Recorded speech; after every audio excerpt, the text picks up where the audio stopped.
سوال میں اگر تلخی نہ ہو تو سوال نہیں رہتا. صحیح بات ہے، یہ آپ نے میری حوصلہ افزائی کر دی ہے. یہ وہ دور تھا جب میرے سر سے میرا سایہ دار شجر چلا گیا تھا. وہ ایسی ہستی تھی کہ جو روز تہجد میں میری کامیابی کی دعائیں کرتی تھی. کیونکہ جب میں ملیشیا جا رہا تھا تو میں اپنے والد محترم کے پاس بیٹھا ہوا تھا. وہ تھوڑے سے افسردہ بھی تھے. ظاہر. تو میں انہیں حوصلہ دے رہا تھا. میں کہہ رہا تھا 3 سال تو مطلب جھپکتے گزر جاتے ہیں. اور انہوں نے خوبصورت جملہ کہا تھا کہ ابھی تم نہیں جانتے 3 سال بڑا عرصہ ہوتا ہے. مجھے نہیں پتا تھا کہ وقت اپنی چال چل رہا ہے. NED ایک برانڈ ہے تو اس برانڈ نے مجھ جیسے پتھر کو بھی نکھار کر نگینہ بنا دیا. دامن میں ہے مشت خاک جگر، ساغر میں ہے خون حسرت میں، لو دامن ہم نے جھاڑ دیا، لو جام الٹائے دیتے ہیں. Welcome to inspiring stories. ایک نئی پوڈ کاسٹ ایک نئے مہمان کے ساتھ. واصف علی واصف صاحب کا قول ہے کہ پیغمبر کا کلام کلاموں کا پیغمبر ہوتا ہے. چنانچہ آج کی گفتگو کا آغاز ایک حدیث سے کرتے ہیں. نبی مہربان صلی اللہ علیہ وسلم کی ایک حدیث کا مفہوم ہے کہ بڑوں کے ساتھ بیٹھا کرو، علماء سے باتیں پوچھا کرو اور دانشمندوں سے میل جول رکھو. آج کے ہمارے مہمان کا تعلق علم اور تحقیق سے ہے. ڈیٹا ان کی فنگر ٹپس پر ہے اور ساری زندگی علم اور تحقیق اور ریسرچ میں گزری ہے اور حکمت کے موتی بھی کھیرتے ہیں. اور ایک اضافی صلاحیت ان کی کمیونیکیشن ہے. جب وہ بات کرتے ہیں تو بقول سر سید احمد خان کے ان کی بات دل سے نکلتی ہے اور دل میں اترتی ہے. یہ ہیں ہمارے آج کے مہمان پروفیسر ڈاکٹر رضا علی خان صاحب. پروفیسر ڈاکٹر رضا علی خان صاحب NED university of engineering and technology جیسے موقر ادارے میں ایک ڈپارٹمنٹ کے ہیڈ رہے ہیں اور یہ ڈپارٹمنٹ ہے ریسرچ اینڈ مینجمنٹ سائنس کا. تو جناب یہ ہیں ہمارے آج کے مہمان پروفیسر ڈاکٹر رضا علی خان صاحب. رضا علی خان صاحب بہت شکریہ ہمارے شو میں آنے کا. شکریہ آپ کے مدعو کرنے کا، آپ کی میزبانی کا. جزاک اللہ، بہت شکریہ. اچھا ڈاکٹر صاحب سے سوال کرنے سے پہلے میں ایک بات کی وضاحت کر دوں کہ گو ڈاکٹر صاحب سے ملاقات ہماری بہت پرانی نہیں ہے، لیکن تعلق کی اور رشتے کی جو نوعیت ہے اس میں ڈاکٹر صاحب میرے لیے بیک وقت ایک برادر بزرگ، ایک استاد محترم اور ایک بے تکلف دوست کی حیثیت رکھتے ہیں. تو کہیں کہیں اگر آپ کو گفتگو تھوڑی سی میری طرف سے پٹری سے اتری ہوئی لگے تو آپ اس کو اگنور کیجیے گا، اور ڈاکٹر صاحب تو ہمیشہ ہی اگنور کر دیتے ہیں. سوال میں اگر تلخی نہ ہو تو سوال نہیں رہتا. صحیح بات ہے، یہ آپ نے میری حوصلہ افزائی کر دی ہے آپ. اچھا تو ڈاکٹر صاحب سوال کا سلسلہ شروع کرتے ہیں. پہلا سوال یہ ہے کہ جیکب لائن کے رضا علی خان سے NED یونیورسٹی کے جو ہیڈ آف دی ڈپارٹمنٹ ہیں جناب ڈاکٹر آف فلاسفی، یہ سفر جو ہے اس کے بارے میں کچھ بتائیے گا. کہاں کہاں سنگ میل آئے اور کن دشتوں کی سیاحی کی؟ سب سے پہلے تو آپ کا خوبصورت تعارف کرانے کا شکریہ. اور جب بات تعارف کی ہوتی ہے تو مجھے اکثر ساحر اور فیض یاد آ جاتے ہیں. جی. ساحر نے کہا تھا کہ تعارف روگ بن جائے تو اس کا بھولنا بہتر، تعلق بوجھ بن جائے تو اس کا توڑنا اچھا، جس افسانے کو انجام تک لانا نہ ہو ممکن اسے خوبصورت موڑ دے کے چھوڑنا اچھا. اور جب دشت کی سیاحی کی بات ہو تو فیض صاحب نے بڑے خوبصورت انداز میں کہا کہ ہم خستہ تنوں سے متصب ہو، کیا مال و منال کا پوچھتے ہو، جو عمر سے بھر پایا سب سامنے لائے دیتے ہیں. دامن میں ہے مشت خاک جگر، ساغر میں ہے خون حسرت میں، لو دامن ہم نے جھاڑ دیا، لو جام الٹائے دیتے ہیں. کیا بات ہے. تو پیدائش جیکب لائن کے سرکاری کوارٹر میں ہوئی، اور بچپن جو ہے وہ جیکب لائن کی جامع مسجد جو مشہور ہے تھانوی صاحب کی مسجد ہے اس کے صحن میں گزرا، اور وہاں سے لے کر قائد اعظم کی مزار کا احاطہ کے سبززار پہ کھیلتے ہوئے گزرے. تعلیم کا سفر سرکاری اسکول سے شروع ہوا اور سرکاری جامعات پہ ختم ہوا، اور اسی اثناء میں کچھ اسکالرشپ اور فیلوشپ ملتی رہیں. تو پرائیویٹ جامعات سے بھی استفادہ کر لیا، اور پھر آخر میں مجھے پیٹروناس فیلوشپ ملیشیا سے آفر ہوئی، جہاں میں نے اپنی PhD کنسٹرکشن اکنامکس مینجمنٹ میں کی سند وہاں سے حاصل کی. زندگی کی 35 خوبصورت بہاریں NED کے نام لکھ دی، اور یہ میں سمجھتا ہوں اللہ کا میرے لیے بہت بڑا انعام تھا کہ میرے شوق اور میرے پروفیشن کو رب ذوالجلال نے یکجا کر دیا. بہت اچھا. 1990-91 میں میں نے جامعہ ND کو بحیثیت لیکچرار جوائن کیا اور ریسنٹلی 2024 میں بحیثیت چیئرمین اور پروفیسر ڈپارٹمنٹ کے وہاں سے رخصتی حاصل کی ہے. صحیح. حال فی الحال بھی میں منسلک ہوں جامعہ ND سے ایز اے وزٹنگ پروفیسر. صحیح. تو یہ مختصر سا سفر تھا جو طے ہوا. NED تو گویا آپ کی زندگی کا حصہ بن گئی. آپ جہاں پر اپنی زندگی کا آدھی سے زیادہ حصہ گزارے وہ تو آپ کا گھر، آپ کا در و دیوار. 34-35 سال 35 سال تقریباً میں نے NED کو دیے. لیکن میں سمجھتا ہوں کہ یہ میرے لیے اعزاز تھا کہ میں ملک کی بہترین جامعہ کا حصہ رہا. میں آج جو بھی ہوں میں بڑی بغیر کسی جھجک کے، بغیر کسی آر کے اس کا سارا کریڈٹ NED کو دیتا ہوں کہ میرے نام کے ساتھ جب NED کا نام جڑا صحیح تو میری شخصیت ابھر کے آئی، معاشرے میں جان پہچان کا جس مقام پہ بھی کھڑا ہوں ادارہ ہے وہ ایک NED کی وجہ سے ہے. تو NED ایک برانڈ ہے، تو اس برانڈ نے مجھ جیسے پتھر کو بھی نکھار کر نگینہ بنا دیا. اچھا ڈاکٹر صاحب، آپ نے اپنی تعارف میں ملائیشیا کا ذکر کیا، تو ملائیشیا کے کیا تجربات رہے، کتنا عرصہ گزرا، اور آپ نے ہماری سوسائٹی کو ان کی سوسائٹی کا کیسے کمپیئر کریں؟ دیکھیں، اگر آپ اپنی پوری زندگی کا جائزہ لیں تو ان کو آپ بڑے آرام سے 3 ادوار میں تقسیم کر سکتے ہیں. آپ کے پاس خوشی کے لمحات ہوتے ہیں، صحیح، آپ کے پاس غم کے لمحات ہوتے ہیں، اور ان دونوں کے درمیان ایک جد و جہد، ایک چیلنج ہوتے ہیں. تو میری زندگی میں اگر ملائیشیا کو میں دیکھتا ہوں تو اگر مجھ سے پوچھے کہ آپ کی خوبصورت ترین زندگی کا حصہ کون سا تھا تو میں کہوں گا ملائیشیا. اور مجھ سے اگر یہ سوال ہو کہ آپ کے رنج و الم اور غم کا حصہ کون سا تھا میں کہوں گا ملائیشیا. اچھا. اور اگر کوئی مجھ سے پوچھے کہ آپ کو سب سے زیادہ مشکلات اور جدوجہد کہاں کرنی پڑی تو میں کہوں گا ملائیشیا.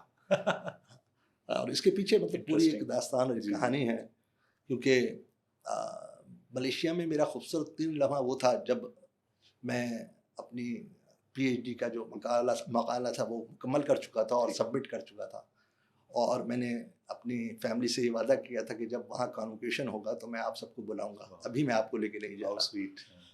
تو فیملی وہاں پوری موجود تھی، اور جب آپ کے ساتھ آپ کی فیملی ہو تو وہ آپ کے خوبصورت لمحات ہوتے ہیں، اور اتنا بڑا سنگ میل آپ کو عبور کر رہے ہیں. اور سب سے خوبصورت بات اور سب سے خوبصورت لمحہ اس مہینے کا بھی جو لگتا ہے مجھے وہ تھا کہ جب مجھے کانوکیشن میں ڈگری دی جا رہی تھی اور سامنے میری فیملی بیٹھی تھی اور آپ اسٹیج پہ تھے. میں وہ سند لے کر سب سے پہلے جو میں نے کام کیا اس سند کو لے جا کر اپنی زندگی کے ساتھی کی جھولی میں ڈال دیا تھا اور اپنا ہوڈ اور اپنا گون اس کو پہنا دیا تھا. میں یہ سمجھتا ہوں کہ میری سند پر اور ڈگری پر میرے سے زیادہ میری زندگی شادی کا حق تھا. صحیح ہے کہ جس نے میرے پیچھے میرے بچوں کی خیال بھی رکھا اور ان کی تربیت بھی رکھی، تو وہ ڈیزرو کرتی. اس لمحے سے زیادہ خوبصورت لمحہ میرے لیے کوئی نہیں ہوتا. یقیناً. اور جب میں کہتا ہوں کہ رنج و الم اور غم کا دور بھی ملائیشیا تھا، اس لیے کہ یہ وہ دور تھا جب میرے سر سے میرا سایہ دار شجر چلا گیا تھا. وہ ایسی ہستی تھی کہ جو روز تہجد میں میری کامیابی کی دعائیں کرتی تھی اور کیلنڈر پر ایک ایک تاریخ کاٹتی تھی میری واپسی کی. کیونکہ جب میں ملائیشیا جا رہا تھا تو میں اپنے والد محترم کے پاس بیٹھا ہوا تھا، وہ تھوڑے سے افسردہ بھی تھے، تو میں انہیں حوصلہ دے رہا تھا. میں کہہ رہا تھا 3 سال تو پلک جھپکتے گزر جاتے ہیں، اور انہوں نے خوبصورت جملہ کہا تھا کہ ابھی تم نہیں جانتے 3 سال بڑا عرصہ ہوتا ہے. دن تو گزر گئے اور میں نے اپنے وعدے کے مطابق 3 سال سے کم عرصے میں اپنا مقالہ مکمل کر لیا تھا. اور جس دن میں نے وہ مقالہ مکمل کیا اس دن میں سارا دن اس گمان میں تھا کہ شام کو میں اپنے والد محترم کو یہ خبر سناؤں گا کہ میں نے اپنے وعدے کے مطابق 3 سال میں اپنا تھیسس مکمل کر لیا ہے اور آج میں اسے سبمٹ کر رہا ہوں. مجھے نہیں پتا تھا کہ وقت اپنی چال چل رہا ہے. میں نے شام کو جب فون کیا اپنے گھر تو پہلی اطلاع مجھے یہ ملی کہ والد محترم ہسپتال میں ہے. میں نے رابطہ کرنے کی کوشش کی، لیکن جب میرا رابطہ اپنے بھائی کے ساتھ ہوا تو وہ اس جہان فانی میں نہیں رہے تھے. تو قدرت نے، میں سمجھتا ہوں کہ دونوں کی باتیں پوری کر دی. ان کا یہ کہنا کہ 3 سال بڑا عرصہ ہوتا ہے اور میرا یہ کہنا کہ میں 3 سال سے پہلے مکمل کر لوں گا. دونوں باتیں پوری ہو. تو قدرت نے دونوں باتیں پوری کر اچھا لی. یہ دونوں کنٹراسٹ ایک ساتھ ہی یہ بڑا مطلب میں خود بھی سوچتا ہوں کہ ایک کس عجیب طرح بات سے ہے. ایک فلمی انداز تھا, یہ ڈرامائی انداز تھا, کیونکہ کہانی اس قسم کی چیزیں کہانی اور فلموں اور ڈراموں میں ملتی ہیں, کلائمیکس اور اینٹی کلائمیکس. Anti climax. اور یقین جانیے کہ اسی مطلب میں خود بھی نہیں سمجھ پایا کہ یہ کیسا امتزاج ہوا تھا کہ میں تھیسس اپنے سپروائزر کو دینے کے بعد فون کرتا ہوں اور اس فون پر مجھے یہ اطلاع ملتی ہے. اور دوسرا میرا بڑا نقصان جس کو میں سمجھتا ہوں وہ بھی میرا بہت بڑا نقصان تھا, وہ میری مدر ان لا کا تھا, کیونکہ وہ میرے ملیشیا جانے کے بعد اپنی بیٹی کے لیے روزانہ فون کا پیکج کراتی تھی, اور صبح شام رات کے سونے تک ان کا میری وائف کے ساتھ رابطہ رہتا تھا. بچے اسکول چلے گئے, بچے اسکول سے آ گئے, بچے سو گئے, صبح کے لیے بہت بڑی بات ہے. تو یہ انہوں نے اس خلا کو پورا پورا کرنے کی کوشش کی, اور پھر دعائیں الگ ان کی. لیکن بس کیا کہیے کہ ان کا بھی اسی دوران یہ آگے پیچھے 3 مہینے کے بعد سے انتقال ہوئے ہیں, اور میں ملیشیا میں تھا اس وقت. یعنی وہ کچھ عرصہ جو ہے وہ آپ کے لیے ڈیفائننگ مومنٹ ہو گیا. بالکل ایسا ہی تھا. اور اس کے بعد تیسری بڑی ہستی نانی ہوتی ہے. نانی کا گھر سب کو پیارا ہوتا ہے. صحیح بات ہے. اور نانی سب کو پیاری ہوتی ہے. تو ان کا بھی انتقال اسی دوران ہوا. تو میرے لیے یہ 3 ہستیوں کا اور آپ کا گزر جانا اور میرا نہ ہونا, دونوں ہی ظاہر تکلیف دہ باتیں تھیں. صحیح. تو یہ رنج و علم کی کہانی تھی. اور اس کے درمیان جو جد و جہد ہوئی, تو ظاہر ہے کہ جب آپ اپنی فیملی سے دور ہوتے ہیں تو آپ کو نئے قسم کے چیلنجز کا سامنا ہوتا ہے. جب معاشرہ بھی نیا ہو, ملک بھی نیا ہو, لینگویج کی چیزیں بھی تھیں. لینگویج بیریئر تھوڑا کم اس لیے تھا کہ ظاہر ہے کہ ہم یونیورسٹی کے ماحول میں تھے اور انگلش ٹھیک ہے چلتی تھی, تو اس لیے وہاں لینگویج بیریئر کا تو اتنا مسئلہ نہیں تھا. پھر ٹوٹی پھوٹی کچھ ملے بھی سیکھ لی, تو وہ اتنا بڑا مسئلہ نہیں تھا. لیکن جس ایج میں بچوں کو چھوڑ کے گیا تھا وہ ان کی لڑکپن سے نوجوانی میں داخل ہونے والی ایج تھی. والد سامنے موجود نہیں تھے, اور کیونکہ میں نیوکلیس فیملی میں رہتا تھا, این ڈی کے درمیان میں رہتا تھا, تو ظاہر فیملی علیحدہ رہتی تھی. والدین گلشن معمار میں رہتے تھے, تو ایک یہ تھا مشکل کے تھوڑا سا پرابلمٹک دور گزرا. اس کے علاوہ پھر آپ کو پتہ ہے شہر کے حالات اس وقت کس قسم کے تھے کہ جس شہر میں جرائم تیزی سے بڑھ رہے ہوں, روز ہڑتالیں, صبح اسکول بند, اسکول بچے چلے گئے تو فکر کے واپس آئیں گے, اور یعنی موت تو رقص کر رہی تھی شہر میں سڑکوں پر. صحیح بالکل. تو ان تمام حالات کا سامنا تھا. دوسری طرف ظاہر ہے کہ آپ کو وہاں پر اپنی محنت بھی کرنی تھی, توجہ بھی دینی تھی, پڑھائی بھی تھی, تو جد و جہد رہی. لیکن پھر بھی میں یہ کہتا ہوں کہ میری زندگی کا خوبصورت ترین بھی دور وہ تھا, میری زندگی کا رنج و علم کا دور بھی وہی تھا, اور جد و جہد کا دور بھی وہی تھا.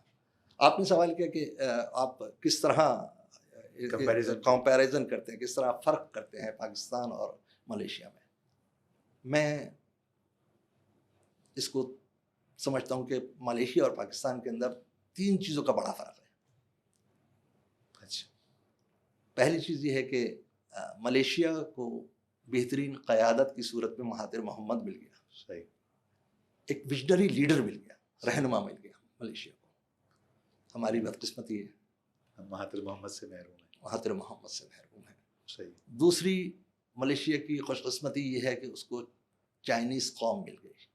ان کی دوسری بڑی آبادی چائنیز ہے. صحیح ہے.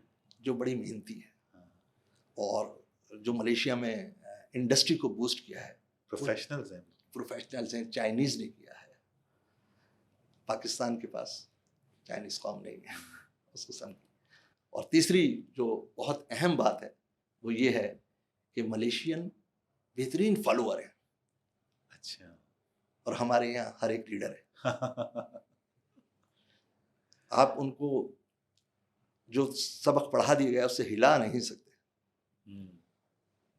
ان کے پاس شارٹ کٹ نہیں ہے. ایک لائن میں چلنے والے جو شارٹ کٹ پہ نہیں جاتے. وہ ہمیں پاکستانیوں کو وہ لوگ وہاں کہتے تھے کہ یار آپ لوگ بہت جلدی میں رہتے ہو, why are you in hurry. Pakistani people basically always live in a hurry. اور ہم انہیں شارٹ کٹ سکھانے کی کوشش کرتے تھے, اور وہ کہتے تھے رول بریکر ہے نا, ہم تو خوش ہوتے ہیں. حقیقت یہی ہے. ہم ٹریفک کی وہ کرتے ہوئے ادھر ہر جگہ ہم لائن توڑتے ہوئے ہم ہر جگہ خوشی محسوس کروں بلا وجہ میں. ایسا ہی آپ نے لائن توڑنے کی بات کی. میں جس جگہ رہتا ہوں اور جس اداروں سے میرا تعلق ہے وہاں پر جو سمجھ لیجیے کہ پاکستان کی ایلیٹ کلاس آتی ہے, پاکستان کا پڑھا لکھا طبقہ ہے. میری اپنی یونیورسٹی میں تقریباً 300 سے زیادہ ڈاکٹریٹ ہیں. ٹھیک. اسی طرح برابر میں جامعہ کراچی ہے, ایک 45 ڈپارٹمنٹ رکھتی ہے اور تقریباً جو 40 سے 45 ہزار وہاں اسٹوڈنٹس ہیں, وہ اسٹوڈنٹس جو گریجویٹ ہیں, ماسٹرس ہیں اور پی ایچ ڈی میں آ رہے ہیں. این ای ڈی کے اندر بھی 12,000 کے قریب اسٹوڈنٹ ہیں. لیکن اگر آپ این ڈی کے گیٹ سے اس گیٹ پر نکلیں جہاں مسکن کھلتا ہے, وہاں آپ کو جامعہ کے سارے پڑھے لکھے پروفیسر, پڑھے لکھے لوگ رانگ سائڈ پہ جاتے ہوئے نظر آ رہے ہیں. میں اس کو ہی کہتا ہوں کہ تعلیم اور تربیت میں فرق ہے. ابھی ہم تربیت رویے کا نام ہوتی ہے اور ہمارا رویہ یہ ہے کہ ہم قانون توڑتے ہیں. ڈاکٹر صاحب ابھی آپ نے ذکر کیا اپنی اسکولنگ کا, ظاہر ہے وہ جیکب لائن میں ہوئی اور ایک گورنمنٹ اسکول میں ہوئی. تو میں یہ اس دفعہ ایک خبر بنی, جب میٹرک کا رزلٹ آیا تو نیوز یہ بریک ہوئی کہ بہت عرصے بعد, سالہ سال کے بعد کسی گورنمنٹ اسکول کی پوزیشن آئی ہے. جبکہ جو اسکولنگ کا آپ کا دور تھا, ہمارا دور تھا, اس زمانے میں تو پوزیشنیں اسکولوں کی آتی تھیں, گورنمنٹ اسکولس کی آتی تھیں, سرکاری اسکول کی. تو یہ جو چونکہ آپ کا ایجوکیشن سے براہ راست تعلق ہے, یہ جو ہمارا نظام تعلیم ہے, بلکہ بیچ میں آپ نے تعلیم و تربیت کا بھی ذکر کیا, یہ رنگا رنگ سا نظام تعلیم جس میں گورنمنٹ اسکول, پرائیویٹ اسکولز, دینی مدارس, اور پھر ان کا جو معیار ہے جس کے نتیجے میں اب تو تعلیم جو ہے ایک تجارت بن گئی ہے ظاہر ہے. تو اس کی وجوہات کو آپ کس طرح دیکھتے ہیں, کس طرح انالائز کرتے ہیں, کیونکہ سارے ہمارے مسائل تو دراصل اسی سے جڑے ہوئے ہیں. دیکھیں, تعلیم بنیادی ضرورت میں آتی ہے اور بنیادی ضرورتیں پورا کرنا سرکار کا کام ہوتا ہے.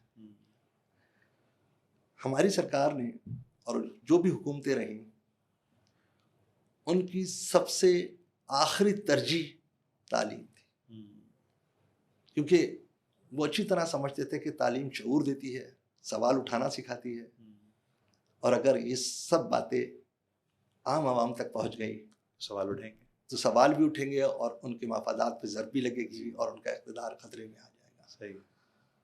تو اس کے لیے انہوں نے ایسا تعلیمی نصاب مرتب کیا ہے کہ جو نہ صرف طلباء کو بلکہ استاد کو بھی ان کا غلام بنا دیتا ہے. صحیح. آج جب میں دیکھتا ہوں کہ میرا استاد تعلیمی نصاب سے باہر نکل کے آؤٹ آف دا باکس کوئی بات نہیں کر سکتا, نہ سوچ سکتا, اور اگر اس کے تعلیمی نصاب میں یہ بات لکھی ہے کہ برف کالی ہے تو وہ برف کالی ہی پڑھائے گا, اور امتحان میں یہ جواب دینا ہے, یہی جواب دینا ہے. لاکھ اس کا اسٹوڈنٹ یہ بتاتا رہے کہ برف بے رنگ ہے, پانی بے رنگ ہوتا ہے, تو اس نے جواب میں یہی کہنا ہے کہ تم کتاب سے زیادہ جانتے ہو. تو اصل مسئلہ یہ ہے کہ آپ نے اپنے استاد کو جکڑ دیا ہے, اس کی سوچ کو غلام بنا دیا ہے, اور غلام سوچ غلام ہی تیار کرتی ہے. تو مسئلہ کچھ اس طرح سے بنتا ہے کہ جب آپ فکر پہ پابندی لگا دیں گے, سوچنے پہ پابندی لگا دیں گے, جب بولنے پہ پابندی لگا دیں گے, تو آپ لوگ انسانوں کے ذہنوں کو تو مقید کر سکتے ہیں مگر اس کی روح کو مقید نہیں کر سکتے, اور روح آزادی چاہتی ہے.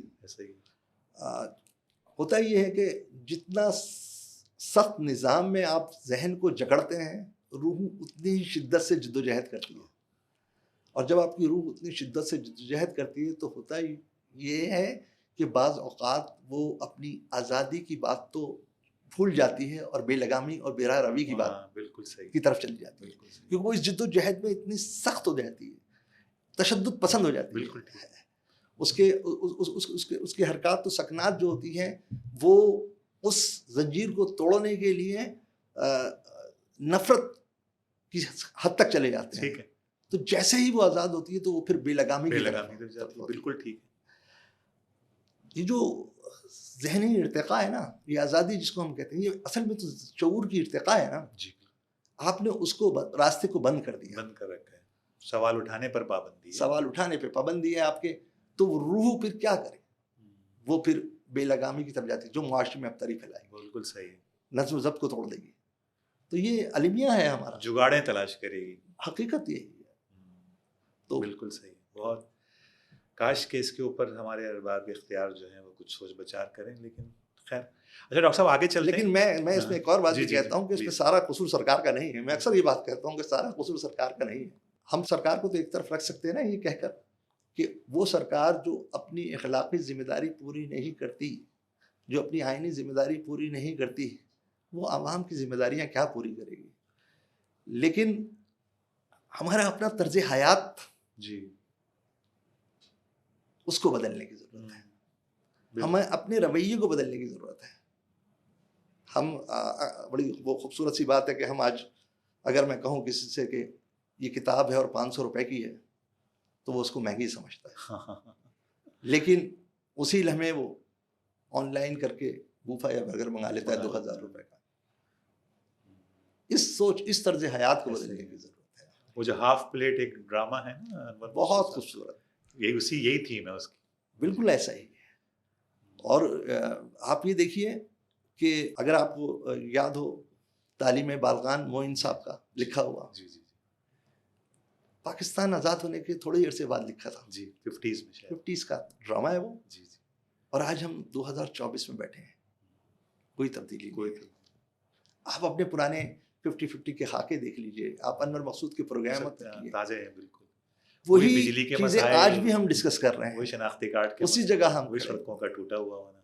وہ منیر نیازی کا شعر ہے نا، مصرع ہے مجھے یاد آ رہا ہے، اصلاح کیجیے گا، کہ منیر اس شہر پہ آصف کا سایہ ہے کیا، کہ سفر کیا ہے بدنی اس کا، آہستہ آہستہ کچھ ایسا نہیں. خیر. اچھا ڈاکٹر صاحب ابھی طرز حیات کی آپ نے بات کی، تو ہم اور آپ جنریشن ایکس سے تعلق رکھتے ہیں، اور جنریشن ایکس یعنی ہم نے ظاہر ہے 60 65 66 کی ہم پیدائش ہیں، اور بہت ساری تبدیلیاں ہماری نظروں کے سامنے ہوئی ہیں. اس کا کیسے کمپیریزن کرتے ہیں آپ؟ وہ دور جو آپ کا اور ہمارے بچپن کا دور تھا، اس کی یادیں، وہ محلوں میں کھیلنا، وہ جیبیں خالی ہونا لیکن خوشی کی بہتات ہونا، وہ بس ایک پردے کا پڑا ہونا اور دروازوں کا کھلا ہونا، وہ چھپن چھپائی، تھوڑا سا یاد دلائیے گا. بچپن بڑا خوبصورت تھا. اور جس زمانے کا آپ تذکرہ کر رہے ہیں، یعنی جس جنریشن کا میں اور آپ ہیں، جی جی، وہ اس جنریشن کی خوش قسمتی یہ رہی کہ اس نے زمانے کو اپنے سامنے بدلتے ہوئے دیکھا ہے. جی بالکل. ہم نے وہ زمانہ بھی دیکھا ہے جب بچے گلیوں میں اکٹھے مل جل کر کسی کے صحن میں کھیل رہے ہوتے تھے. صحیح. سارے دروازے کھلے ہوتے تھے. کہاں کھا لیا، کہاں بیٹھ گئے، کوئی روک ٹوک نہیں تھی. سارے گھر اپنے گھر ہوتے تھے. ٹی وی دیکھنے کے لیے یہ وہ زمانہ تھا. میں اپنا بچپن اچھی طرح بتا سکتا ہوں آپ کو کہ ٹی وی چند گھروں میں ہوتا تھا، اور اس ٹی وی کو دیکھنے کے لیے سارا محلہ ایک جگہ جمع ہو جاتا تھا. اور ماتھے پہ شکن اس گھر والے کے نہیں آتی تھی، بالکل نہیں آتی تھی، کہ جس کے گھر ٹی وی چل رہا ہوتا تھا وہ جہاں جگہ ملے وہیں پر بٹھالتا چلا جاتا تھا. بیٹھیے، پانی بھی پلوا دیتا تھا ٹھنڈا. فریج کسی گھر میں ہوتا تھا. ٹیلی فون پورے محلے میں ایک ہوتا تھا. آپ یہ دیکھیے کہ مجھے مطلب اپنا بچپن اگر میں سوچتا ہوں کہ چوک پر مجھے برف کی دکانیں یاد ہیں. ایسے ہی، ہاں بالکل. کہ ہم کیونکہ فریج نہیں تھا تو آپ برف وہاں سے لے کے آتے. لیکن جب فریج محلے میں آنا شروع ہوا کسی گھر میں، تو لوگ اپنی پانی کی بوتلیں اس کے گھر میں رکھوا دیتے تھے، اور وہ بڑے شوق سے اپنے یہاں اس فریج کے اندر وہ بوتلیں سجا لیتا تھا، رکھ لیتا تھا. اس وقت معاملہ یہ تھا کہ گھر شاید چھوٹے ہوں، وسائل بھی کم ہوں، مالیت کے اعتبار سے بھی وہ کمزور ہوں، لیکن ان کے دل بہت بڑے. دل بڑے ہوتے تھے. کیا بات ہے، گھر چھوٹے اور دل بڑے، کیا بات. تو یہ وہ ماحول تھا کہ جہاں سے ہم، یہ بلکہ ٹیگ لائن ہو سکتی ہے. بالکل صحیح کہہ رہے ہیں آپ کہ فرق جو ہے اسے ایک جملے میں ڈیفائن ہو گیا. جی جاری رکھیے گا بات. جی. تو یہ میں بتا رہا تھا آپ کو کہ لوگوں کی پرورش کس طرح ہو رہی تھی، ہم کس ماحول سے پرورش پا کے نکلے. آہستہ آہستہ دور مادیت کی طرف چلا گیا،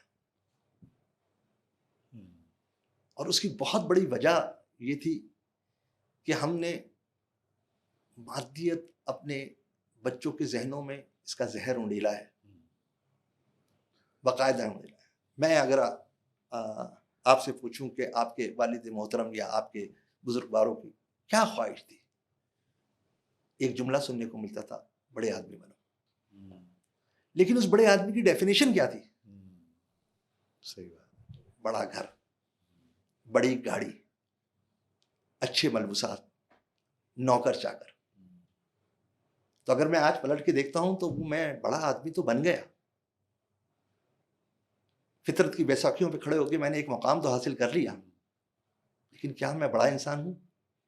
یہ سوال ہے.